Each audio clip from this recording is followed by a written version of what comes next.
We're here right now at the Executive Inn and Suites. It's in Oakland, California. Survivorship Conference for ritual abuse survivors and survivors of extreme child abuse. Also professionals that are here to learn how to treat survivors.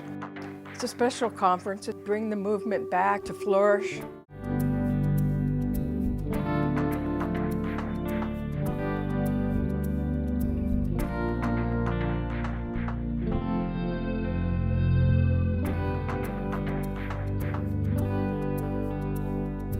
The beauty of a newsletter is that you ask your people that take it to contribute. We started getting this rich amount of material. 5 states now it's 7 states, now it's every state in Canada, and then it's Europe. And gives people a place to express themselves, meet each other. Online message boards where people can talk from different ages that they've experienced stuff. which is just kind of overwhelming to think of at this point. It's abuse that's targeted towards breaking the will of the victim. Ritual is when you kind of have the same thing happen over and over. Every birthday you celebrate in this way, or every holiday you do this way, set into place. It wasn't a random abuse. You knew what horrors were coming. In the same way that there are rituals that are good, such as a marriage ceremony, ritual abuse is that same type of ceremony done in an abusive situation. You know, repeated at the same time, every day, every weekend. Satanic ritual abuse is like the worship of Satan, specifically on Christian holidays and many other holidays. They usually present in therapy as victims. If you work with them long enough, you will discover that they have been put in positions to feel like perpetrators. Not only do they tell you that you're evil, you feel evil.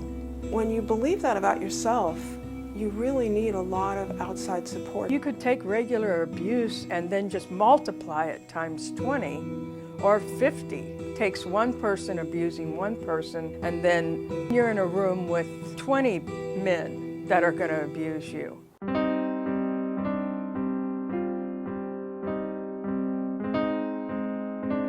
She survived horrific abuse, so she's strong. And we're not victims, we're survivors. Now, some of the strongest people you'll ever meet.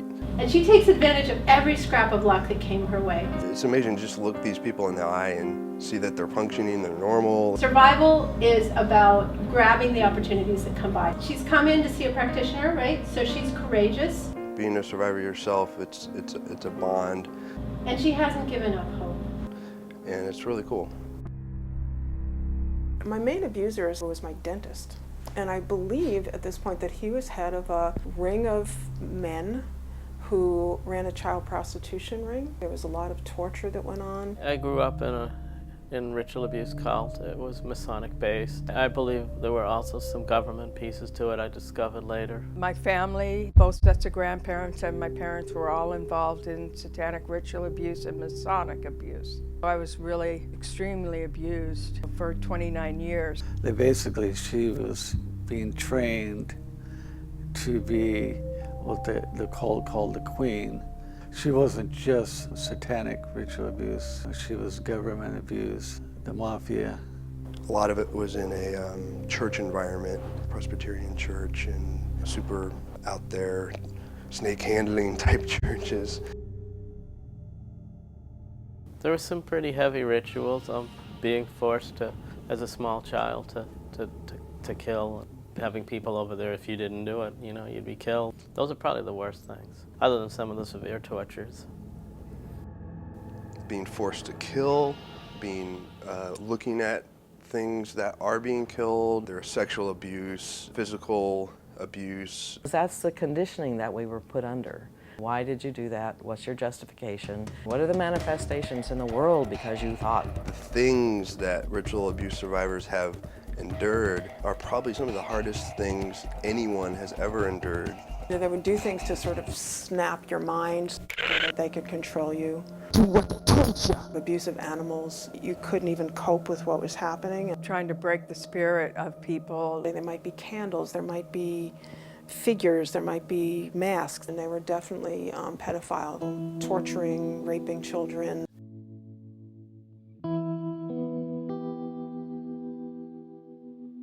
The reason why people resist believing is because it goes outside the norm of their experience. Some people are in denial. They don't have any parameters for dealing with it. This idea of this false American dream, white picket fence, the house, the 2.5 kids, or there's this very idealized look that I remember being taught all through growing up in school, and that a lot of people are taught. You know, someone said the greatest trick the devil ever pulled was convincing the world he doesn't exist. It wasn't where I had doubts. I knew my wife enough to know this is something she wouldn't just make up. My life has been threatened several times by them. That's how I know it's real.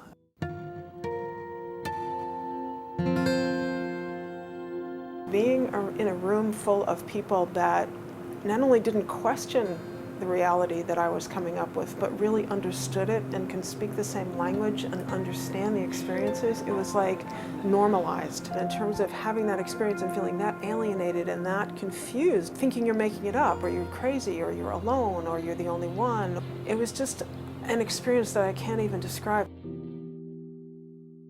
It's a hard question to know what it was like thousands of years ago, but I think there's always been forms of abuse, you know, getting people to dissociate through rituals. I mean, sacrifice goes way back. Now it's underground, but in the past it was above ground. It was about a deep healing, a deep wound that is part of humanity that needs to heal.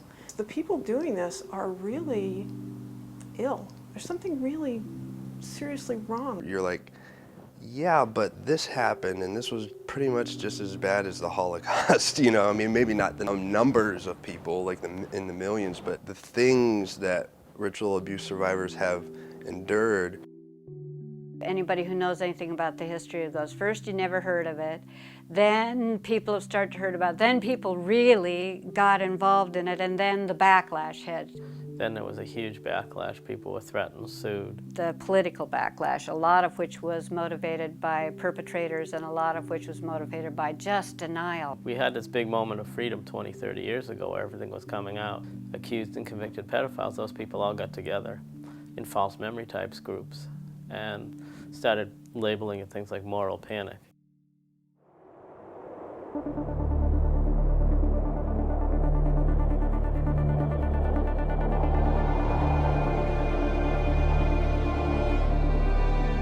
Now we're really, I think, it's much more to a working reality day to day. The websites have been getting more attention, larger websites, the groups are spreading out more, getting the word out.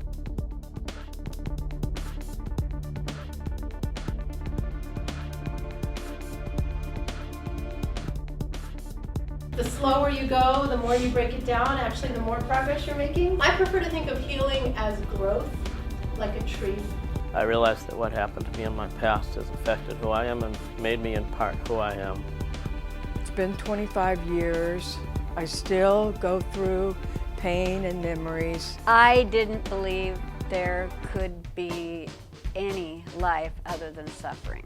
I went through stages of a lot of anger at God. I never really glommed on to the Christian beliefs because they were used against me. There are many people in my life, if it wasn't for them, I'd be dead. I'm married, a spouse, her name is Valerie. I basically had I feel like divinely guided to a therapist who finally could actually understand, and she told me about survivorship. I joined the board of directors about 6 years ago. I was president of the board for about 4 years. I really felt like when I got well enough that it was an organization I really wanted to give back to. In the abuse, you bond, and in recovery, you bond very, you know, I wouldn't say heavily, but you do bond. We, as survivors, need to tell our stories, and we need to get it out into book form or into some form where we can distribute it. I'm working on a book. I hope that healing happens and that those people are in turn able to use their gifts and their talents. Fox TV News got a hold of me and said, "Can we interview you about your book?" They shouldn't have messed with the filmmaker. That was a bad idea. There are some valiant people out there fighting. I think that the world of ritual abuse, child prostitution, child pornography, there's a tremendous amount of money that goes through those worlds and people in power that don't want the world to know.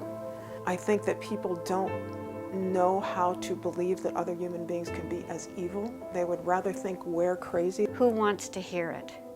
You know, who wants to deal with it? So there's always going to be that struggle. You know, I was a lot more comfortable before you started talking about this. My wife and I want to open up a ministry house where people could come and get intense ministry. I hope there's a rage against the machine. I want to break the silence and the isolation. What I hope for is that overall the therapy will be less of a stigma. It should be like, oh, well, I'm going to the psych doctor and that's just as normal and accepted as going for like a cold or even for like some cancer treatment. I hope it holds peace for me. We can enlighten the public. My hopes for my future to continue living a peaceful, joyful life. For the future of the survivor movement, I'm hoping that we have more connectivity. The coolest thing just has to be the opportunity to see so many people heal. Say, if it weren't for survivorship, I wouldn't be alive. If it weren't for survivorship, I wouldn't be happy. Survivorship is called that because that's what it is. It's sort of this ship that you can get on and know that you're sort of moving along to others, that there's this ship that can hold you until you know how to hold yourself.